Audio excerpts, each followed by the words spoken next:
അവിടെയാണ് ഇവർക്ക് പ്രശ്നം. ഇനി കെ സുധാകരൻ പറഞ്ഞ ഒരു വാക്കും കൂടി കൂട്ടി യോജിപ്പിക്കണം. നാളെ BJP വരില്ല എന്നൊന്നും ഞങ്ങൾ പറയുന്നില്ല, ഇത്തവണ അക്കൗണ്ട് തുറക്കില്ല എന്ന് മാത്രമേ ഇവർ കണ്ടോ. ഇവര് തുടങ്ങി വച്ച സമയത്തുണ്ടായിരുന്ന പ്രതികരണങ്ങളും നിലപാടുകളും പ്രസ്താവനകളും അല്ല ഇപ്പോ. ക്രമേണ ഇവരുടെ നിലപാടുകളിൽ മാറ്റം വരുവാണ്. അദ്ദേഹത്തിന്റെ ആ വാക്കുകളിൽ എല്ലാം ഉണ്ട്. അതായത് നാളെ തുറന്നേക്കാം, നാളെ കേരളം BJP പിടിക്കത്തില്ലെന്ന് എനിക്ക് പറയാൻ പറ്റില്ല, കാരണം അത്രയും അടുത്ത് എത്തിക്കഴിഞ്ഞു എന്നുള്ളതാ. ലോക്സഭാ തെരഞ്ഞെടുപ്പില് രാജ്യത്ത് ഇന്ത്യ മുന്നണി നേട്ടമുണ്ടാക്കും എന്നാണ് KPCC അധ്യക്ഷനായ കെ സുധാകരന്റെ നിലപാട്. എക്സിറ്റ് പോളുകൾ തെറ്റിയിട്ടുണ്ട് എന്ന് അദ്ദേഹം പറഞ്ഞു. കേരളത്തിൽ BJP അക്കൗണ്ട് തുറക്കില്ല എന്നും ഇപ്പൊ പറയാം, പക്ഷെ നാളെ BJP വരത്തില്ല എന്ന് എനിക്ക് പറയാൻ കഴിയില്ല എന്ന് അദ്ദേഹം പറയണമെങ്കിൽ എന്തൊക്കെയോ ഉള്ളിലുള്ള പ്രതീക്ഷകൾ നശിച്ചിട്ടുണ്ട്. ഇത്തവണ കേരളത്തില് സീറ്റ് ഉണ്ടാകത്തില്ല എന്ന് സുധാകരൻ പറഞ്ഞതുകൊണ്ട് ഇല്ലാതാകില്ല. ഇന്ത്യ മുന്നണി ആത്മാവായിട്ട് വരുന്നതേ ഉള്ളെന്നാണ് അദ്ദേഹം പറയുന്നത്. എത്ര കിട്ടിയാലും നേട്ടമാണ്, ഇത്രയും മേൽക്കൈ ഉണ്ടാകുമെന്ന് കരുതിയിട്ടില്ലെന്നും അദ്ദേഹം പറഞ്ഞു. അപ്പോ അവരും കേറത്തില്ല, പിന്നെ ആരാണ് കേറുന്നത്? ഇപ്പൊ കേരളത്തില് BJP 5ഓ 6ഓ സീറ്റ് നേടുമെന്ന് എക്സിറ്റ് പോൾ പ്രവചനങ്ങളെ കടത്തിവെട്ടുന്ന വിജയം നേടുമെന്നുള്ള രൂപത്തിലാണ് സുരേന്ദ്രൻ സംസാരിച്ചത്. ഇത് ഓരോരുത്തരുടെയും നിഗമനങ്ങളും നിലപാടുകളും മാത്രമാണ്. ഇപ്പൊ തന്നെ അദ്ദേഹം പറഞ്ഞല്ലോ, BJP അധികാരത്തിൽ വരുമോ ഇല്ലേ എന്നുള്ളത് രണ്ടാമത്. ആദ്യം BJP ഭരിക്കുന്നത് ആർക്കു വേണ്ടിയാണ് എന്നുള്ള ചോദ്യത്തിനാണ് ഫസ്റ്റ് പ്രിഫറൻസ് കൊടുക്കേണ്ടത്. രാജ്യത്തിന് മുൻതൂക്കം നൽകുന്നുണ്ടോ? നമ്മളെ രാജ്യത്തുള്ള ഓരോ പൗരനും സുരക്ഷ ഉറപ്പുവരുത്തുന്നുണ്ടോ? ഇത് പ്രധാനമായിട്ടും നോക്കേണ്ടതാ. ഇപ്പോ എന്തുകൊണ്ടാണ് ഒരു മുസ്ലിം നേതാവിനെ വിജയിപ്പിക്കാത്തത് എന്ന് മുസ്ലിം ഭൂരിപക്ഷമുള്ള മേഖലയിൽ ചെന്ന് ചോദിക്കേണ്ടി വന്നത് എന്തുകൊണ്ടാണ്? അതായത് അവർക്ക് പറയാൻ ഒരുപാട് വസ്തുതകളുണ്ട്. ഞങ്ങളുടെ കൂടുതൽ സ്ത്രീകള് അവരുടെ പ്രാഥമിക കൃത്യങ്ങൾക്ക് പോകുമ്പോൾ അവർ പാമ്പ് കടിയേറ്റു മരിക്കുന്നു. ഇങ്ങനെ ഒരു സംസ്ഥാനം ഈ ഇന്ത്യക്കകത്തുണ്ടെന്ന് നമ്മൾ വിശ്വസിക്കുന്നുണ്ടായിരുന്നു ഇതിനു മുമ്പ്? നമുക്കറിയാമായിരുന്നു ഇതിനു മുമ്പ്? വെളിച്ചമില്ല, വഴിയില്ല, വെള്ളമില്ല, ശൗചാലയങ്ങളില്ല. പിന്നെ എന്താണ് ഒരു സർക്കാർ? അതല്ലെങ്കിൽ ഒരാളെ നമ്മൾ വിജയിപ്പിച്ച് വിടുന്നു, അവരെ നിയമസഭയിലേക്ക് പോകുന്നു, അല്ലെങ്കിൽ അവര് മുഖ്യമന്ത്രിമാരാകുന്നു, അവര് മന്ത്രിമാരാകുന്നു, MLA-മാരാകുന്നു, MP-മാരാകുന്നു. ഏത് രൂപത്തിലായിരുന്നാലും ശരി, അവരെ നമ്മുടെ സമ്മതിദാന അവകാശം രേഖപ്പെടുത്തി വിജയിപ്പിച്ച് വിടുമ്പോൾ അവർ ആ നാടിനു വേണ്ടി എന്ത് ചെയ്യുന്നു എന്നത് വളരെ പ്രധാനപ്പെട്ട ഒരു ചോദ്യചിഹ്നമാണ്. അപ്പൊ അവർക്ക് അതൊക്കെ ലഭിച്ചത് ഇവര് വോട്ട് ചെയ്യും എന്നുള്ള പ്രതീക്ഷയിലല്ല. നമുക്കറിയാം, ഈ കേന്ദ്ര സർക്കാരിന്റെ അരി വാങ്ങിച്ചു വെച്ചിട്ട്, കേന്ദ്ര സർക്കാരിന്റെ പെൻഷൻ വാങ്ങി വെച്ചിട്ട്, അവരുടെ കാർഷിക സേവനങ്ങൾ വാങ്ങി വെച്ചിട്ട് നരേന്ദ്രമോദിയെ തലങ്ങും വിലങ്ങും തെറി പറയുന്ന ആളുകളെ എനിക്ക് നേരിട്ടറിയാം. എന്റെ ഫാമിലിയിൽ ഒരു സ്ത്രീ ഉണ്ട്, അവര് പറഞ്ഞതാണ്, മുത്തലാഖൊക്കെ നിർത്തലാക്കിയത് എന്ത് നന്നായി പോയി, അതല്ലെങ്കിൽ ഞാനൊക്കെ എന്തേ വീട്ടിലായി പോകുമായിരുന്നു. ഈ ഇലക്ഷൻ വന്നപ്പോ ആർക്കാ വോട്ട് ചെയ്തത്? ഞങ്ങൾ പാരമ്പര്യമായിട്ട് കോൺഗ്രസ് ആണ്. അപ്പൊ വോട്ട് പ്രതീക്ഷിച്ചിട്ടല്ല, മറിച്ച് ആ ജനങ്ങൾക്ക്, ആ നാട്ടിലുള്ള ജനങ്ങൾക്ക് സുരക്ഷിതത്വം ഉറപ്പുവരുത്തണം. ഇനി ഒരാള് പാമ്പ് കടിയേറ്റു മരിക്കരുത്, കുട്ടികൾക്ക് മെച്ചപ്പെട്ട രൂപത്തിലുള്ള വിദ്യാഭ്യാസം കിട്ടണം, അവർക്ക് വെള്ളം ലഭിക്കണം, എല്ലാ രൂപത്തിലുമുള്ള സേവനങ്ങൾ ചെയ്തു കഴിഞ്ഞപ്പോൾ കൃത്യമായിട്ട് BJP നേതാക്കൾക്ക് ആ നാട്ടിൽ കാലുകുത്താൻ സാധിച്ചു. വോട്ട് ഞങ്ങൾക്ക് ചെയ്യണം എന്ന് പറയാൻ കഴിഞ്ഞു. അപ്പോ ഇത് നിങ്ങൾക്ക് ഞങ്ങളെ ജയിപ്പിച്ചു വിട്ടാൽ ഇത് ചെയ്തു തരാമെന്ന് പറയുന്നതും ഇത് ചെയ്തിട്ട് വോട്ട് ചോദിക്കുന്നതും രണ്ടും രണ്ടാണ്. ഇതാണ് നമ്മുടെ കേരളത്തിലെ രാഷ്ട്രീയക്കാർ കൂടി മനസ്സിലാക്കേണ്ടത്. ഇപ്പോ നമുക്കറിയാം, മറുനാടൻ ഷാജന്റെ വിഷയം വന്ന സമയത്ത് ഒരുപാട് ആളുകൾ പ്രതികരിക്കുന്നുണ്ടായിരുന്നു. ഞങ്ങൾ ജയിപ്പിച്ചു വിട്ട ഒരു MLA ആണ് നമ്മുടെ അൻവർ. ഈ PV അൻവർ ജയിച്ചു പോയതിനു ശേഷം ഈ നാട്ടിലേക്ക് വന്നിട്ടില്ല എന്ന് പറഞ്ഞിട്ട് ജനങ്ങൾ പൂരത്തെറി വിളിക്കുന്നതായിരുന്നു പല ആളുകളും എടുത്ത് പോസ്റ്റ് ചെയ്തത്. മറുനാടൻ ഷാജനും നമ്മുടെ സുനിലും ഒക്കെ പോസ്റ്റ് ചെയ്തിട്ടുണ്ടായിരുന്നു. അപ്പൊ അതുപോലെയുള്ള സാഹചര്യം ഈ കേരളക്കരയിലുണ്ട്. നമുക്ക് വേണ്ടത്, നമുക്ക് സുരക്ഷിതത്വം, നമുക്ക് പ്രതീക്ഷ അർപ്പിക്കാൻ സാധിക്കണം. ഇപ്പൊ ഒരു തവണയായി, 2 തവണയായി, 3-ാം തവണയും നരേന്ദ്രമോദി തന്നെ അധികാരത്തിൽ വരണം എന്ന് ആഗ്രഹിക്കേണ്ടത് ജനങ്ങളാണ്. കാരണം അദ്ദേഹത്തിൽ നിന്നും സേവനങ്ങൾ ലഭിച്ചിരിക്കുന്നത് ജനങ്ങൾക്കാണ്. ഇന്നിപ്പോ പിണറായി വിജയന്റെ മകളുടെ കേസ് വീണ്ടും പൊങ്ങി വന്നിട്ടുണ്ട്.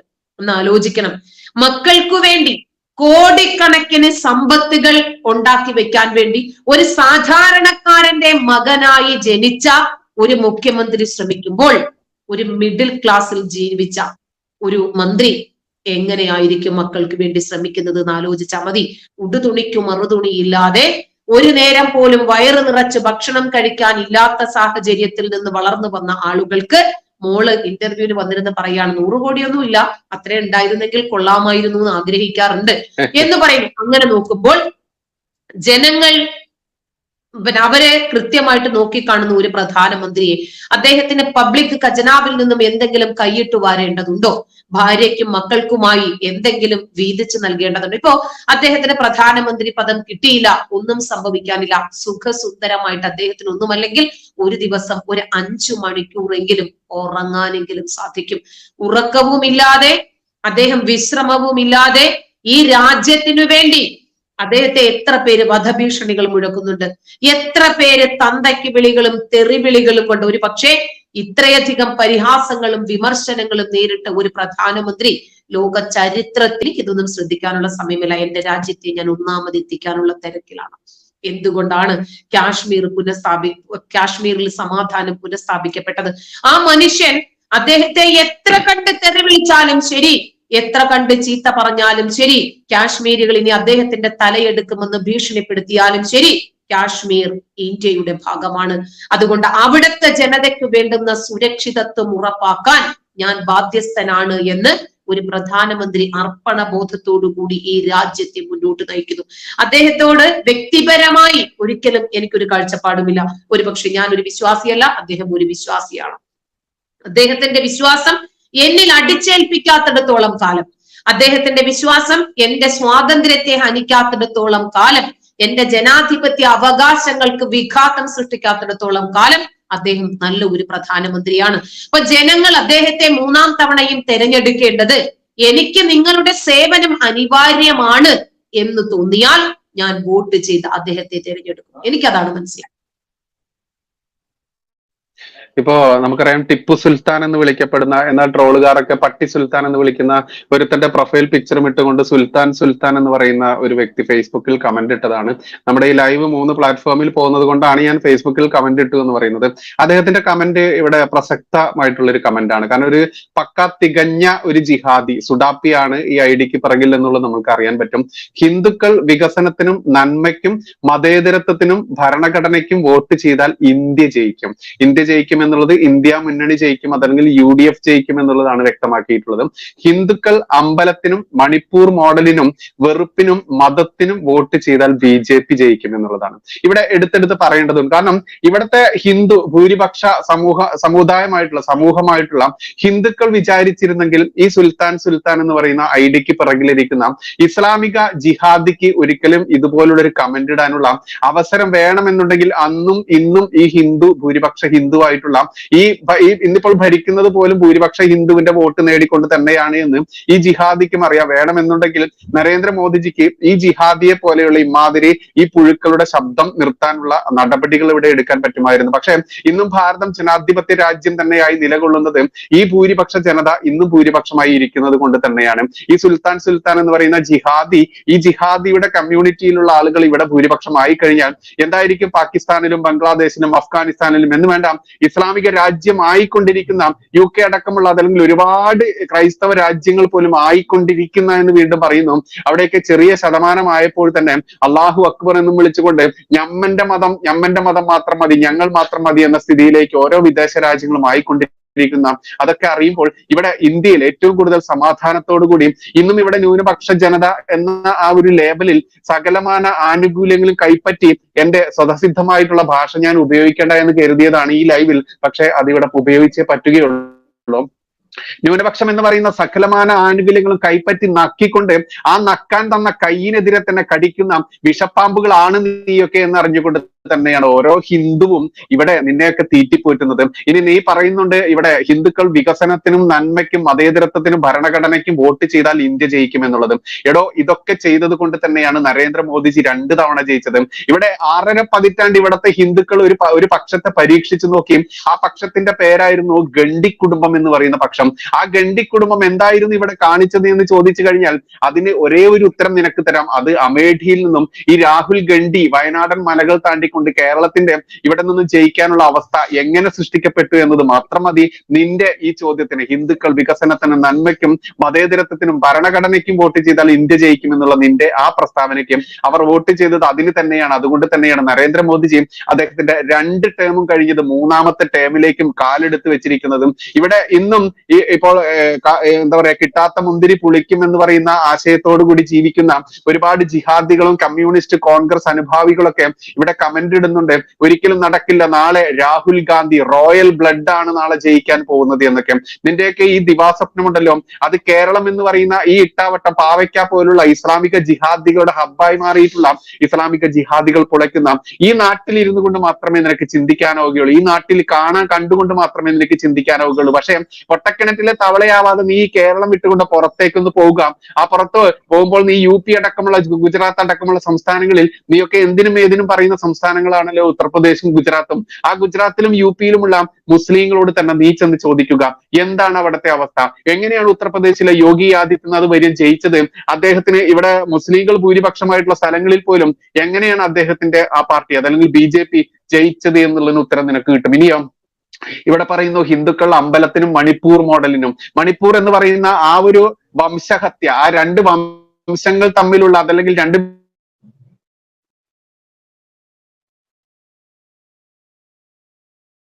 വിഭാഗങ്ങൾ തമ്മിലുള്ള ആ കലാപത്തിന് അതല്ലെങ്കിൽ ഹിന്ദു തീവ്രവാദികൾ എന്നൊക്കെ വാഴ്ത്തിക്കൊണ്ട് അവന്റെ തലയിലേക്ക് അത് വെച്ചു കൊടുക്കുന്ന നിന്റെ ആ പഴയ, അതായത് 1600 വർഷങ്ങൾക്ക് മുൻപുള്ള കാട്ടറബി സിസ്റ്റത്തിലുള്ള ആ ഒരു തലയിൽ വെച്ചു കൊടുക്കൽ സിസ്റ്റം ഉണ്ടല്ലോ, അതൊന്നും ഇനി വിലപ്പോവില്ല. കാരണം എല്ലാ ക്രിസ്ത്യാനികൾക്കും ഇത് മനസ്സിലായി, ഇതിൽ ഹിന്ദുവിനോ RSSനോ BJPക്കോ പങ്കില്ല എന്നുള്ളത് ഇവിടെ അന്നം കഴിക്കുന്ന ആളുകൾക്ക് മനസ്സിലായിട്ടുണ്ട്, നിനക്ക് മനസ്സിലായിട്ടില്ല. കാരണം നീ മദ്രസ ഉസ്താദിന്റെയും മദ്രസ കിതാബിലുമുള്ള അമേധ്യം ഭക്ഷിച്ച് ജീവിക്കുന്നത് കൊണ്ട് തന്നെ, ആ കൃമി ആയതുകൊണ്ട് തന്നെ, ആ പുഴു ആയതുകൊണ്ട് തന്നെ നിനക്കത് ചിന്തിച്ചാൽ മനസ്സിലാവില്ല. ചിന്തിക്കുന്ന ആളുകൾ കൃത്യമായിട്ട് മനസ്സിലായതുകൊണ്ട് തന്നെയാണ് അവിടങ്ങളിൽ പോലും BJP ഇന്ന് ശക്തമായ നിലപാടെടുത്തിട്ടുള്ളത്. പിന്നെ പലരും പറയുന്നുണ്ട് ഒന്നെങ്കിലും ജയിച്ചു കഴിഞ്ഞിട്ട് പറയടാ എന്നൊക്കെ പറയുന്നുണ്ട്.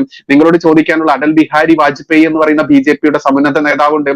അദ്ദേഹം ജയിച്ച സമയത്ത് അദ്ദേഹം വെറും 2 സീറ്റുള്ള സമയത്ത് അദ്ദേഹം പറഞ്ഞിരുന്നു, ഞങ്ങൾ ഒരു നാൾ മൃഗീയ ഭൂരിപക്ഷത്തിൽ ഈ ഭാരതം ഭരിക്കും, അന്ന് നിങ്ങൾ എന്താണ് ഞങ്ങളെ കളിയാക്കുന്നത്, അതിന്റെ ചെറിയ ശതമാനം ഇപ്പോൾ വേണമെങ്കിൽ കളിയാക്കിക്കോ എന്ന് പറഞ്ഞപ്പോൾ ഈ അടൽ ബിഹാരി വാജ്പേയിയെ കൂക്കി വിളിച്ച് അത്ര കണ്ട അദ്ദേഹത്തെ അപമാനിച്ച അപഹസിച്ച ഗണ്ഡി കുടുംബം ഇന്ന് എവിടെ എത്തി നിൽക്കുന്നു? ഇന്ന് പതിറ്റാണ്ടുകൾക്ക് ഇപ്പുറം അടൽ ബിഹാരി വാജ്പേയി അദ്ദേഹം കാലം ചെയ്ത് മരണപ്പെട്ടു പോയെങ്കിലും അദ്ദേഹം അന്ന് ഉന്നയിച്ച മൃഗീയ ഭൂരിപക്ഷത്തിൽ BJP ഒരിക്കൽ ഈ രാജ്യം ഭരിക്കും, ഇവിടെ കൃത്യമായിട്ട് ജനാധിപത്യം പുലരുന്നത് പോലെ, അതുപോലെ ഇവിടെ ധർമ്മം നശിച്ച് അധർമ്മം വിളയാടുന്ന ഈ നാട്ടിൽ ധർമ്മം പുനഃസ്ഥാപിക്കുമെന്ന് അദ്ദേഹം പറഞ്ഞിട്ടുണ്ടെങ്കിൽ അത് കൃത്യമായിട്ടും 2014 ശേഷം ഇവിടെ കാണുന്നുണ്ട്. ഒരു കാലത്ത് അറബ് രാജ്യങ്ങൾ തമ്മിലുള്ള യുദ്ധം നടന്ന സമയത്ത് ഇവിടെ വയലാർ രവി എന്ന് പറയുന്ന ഒരു കോൺഗ്രസ് നേതാവ് ഉണ്ടായിരുന്നു. അദ്ദേഹം വിദേശകാര്യ സഹമന്ത്രിയായിരുന്നു. അദ്ദേഹം പറഞ്ഞൊരു വാക്യോട് ഉദ്ധരിക്കേണ്ടതുണ്ട്. എന്നറിയാമോ? നിങ്ങൾ ഭാരതത്തിന്റെ ഒരു ഐഡന്റിറ്റിയും പ്രകടിപ്പിച്ചുകൊണ്ട് ഈ വിമാനത്താവളങ്ങളിലേക്ക് പോകരുത്. ആരോടാ പറഞ്ഞെന്നറിയാമോ? അവിടെ നിന്ന് കിട്ടിയ കൈലി ഉടുത്തുകൊണ്ടായാലും വേണ്ടില്ല, കിട്ടിയതൊക്കെ വാരിപ്പൊക്കി ആ നാട്ടിൽ നിന്ന് ജീവനും കൊണ്ട് രക്ഷപ്പെട്ട് തന്റെ നാട്ടിലുള്ള വീട്ടുകാരെയും നാട്ടുകാരെയും കാണാൻ വേണ്ടി കൊതിച്ച് വിമാനത്താവളത്തിലേക്ക് പോകുമ്പോൾ നീ ഒരിക്കലും ഇന്ത്യക്കാരനാണെന്ന ഐഡന്റിറ്റി വെളിപ്പെടുത്താതെ വേണം നീ വിമാനത്താവളത്തിലേക്ക് പോവേണ്ടത്. കാരണം ഇന്ത്യക്കാരനാണെന്ന് വെളിപ്പെട്ട് കഴിഞ്ഞാൽ നിന്റെ ജീവൻ അപകടമാണ് എന്ന് പറഞ്ഞ സ്ഥലത്ത് നിന്നും റഷ്യയും ഉക്രൈനും യുദ്ധം നടന്ന ഈ അടുത്ത നാളുകളിൽ നമ്മൾ കണ്ടു, ഭാരതത്തിന്റെ പതാക ഏന്തിക്കൊണ്ട് മാത്രമായിരിക്കണം നിങ്ങൾ രക്ഷപ്പെട്ടു പോരേണ്ടത്. ഭാരതത്തിന്റെ പതാക കണ്ടു കഴിഞ്ഞാൽ ഒരു ശത്രുവും നിന്റെ നേരെ വിരൽ ചൂണ്ടില്ല, ഒരു ശത്രുവും നിന്നെ രൂക്ഷത്തോടെ നോക്കുക പോലുമില്ല എന്ന് പറഞ്ഞപ്പോൾ പാകിസ്ഥാൻ അടക്കമുള്ള ചൈന അടക്കമുള്ള രാജ്യങ്ങൾ പോലും ഭാരതത്തിന്റെ പതാക പൊക്കി പിടിച്ചുകൊണ്ട് അവിടുത്തെ ആ നാട്ടുകാർ പോലും രക്ഷപ്പെട്ട ചരിത്രമൊക്കെ അറിയുന്നത് കൊണ്ട് തന്നെ ഈ 2 ഉദാഹരണങ്ങൾ മാത്രം മതി.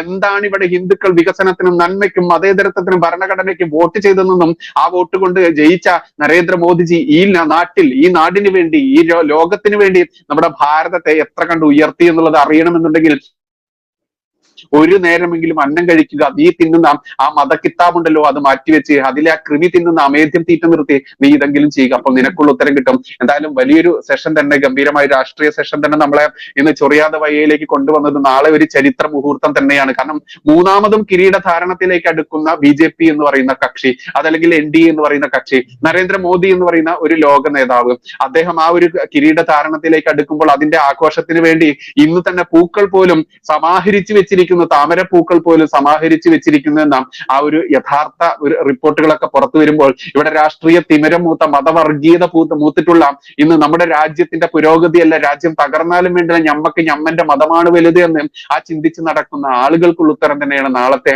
ആ ഒരു മഹത്തായ ഉത്തരം. എന്തെങ്കിലും കൂട്ടിച്ചേർക്കേണ്ടതുണ്ടോ ടീച്ചർ? അതെ, രാജ്യം ആര് ഭരിക്കുമെന്ന് നാളെ തിരിച്ചറിയാൻ കഴിയും.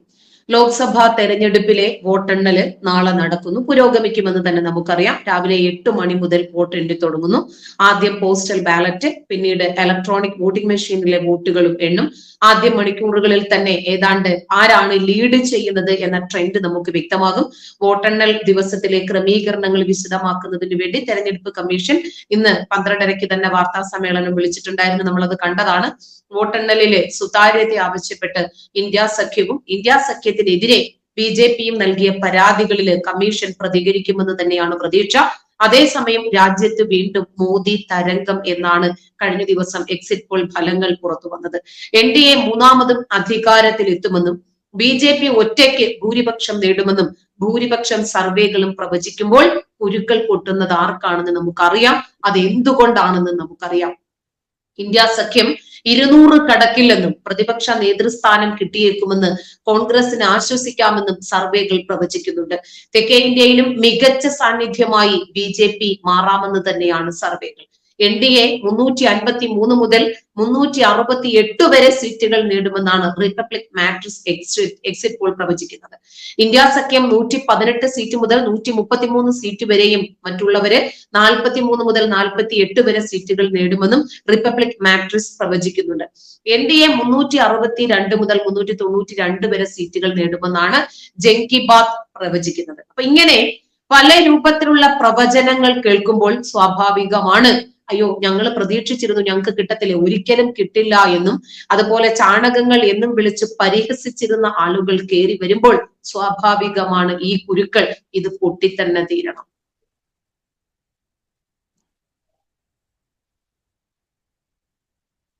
വൈൻഡപ്പ് ചെയ്യാം. Yes, okay. എന്തായാലും ഒരു ഗംഭീരമായുള്ള സെഷൻ നമ്മുടെ വിശിഷ്ട വ്യക്തിയായി നമുക്ക് കൃത്യമായിട്ടും രാഷ്ട്രീയ വിശകലനം ചെയ്തു തന്ന അഡ്വക്കേറ്റ് ജയസൂര്യൻ സാറിന്റെ ഒരുപാട് നന്ദി വീണ്ടും പ്രകാശിപ്പിക്കുകയാണ്. വീണ്ടും നമ്മൾ ഇതുപോലെ തന്നെ മാധ്യമങ്ങൾ പറയാൻ ഭയക്കുന്ന വിഷയങ്ങളുമായി ചൊറിയാതവയിൽ വീണ്ടും ഒരു എപ്പിസോഡ് നാളെ വീണ്ടും നമ്മൾ വരും. അതുവരേക്കും തൽക്കാലം ഗുഡ് നൈറ്റ് ആൻഡ് ജയ് ഹിന്ദ്, നമസ്കാരം.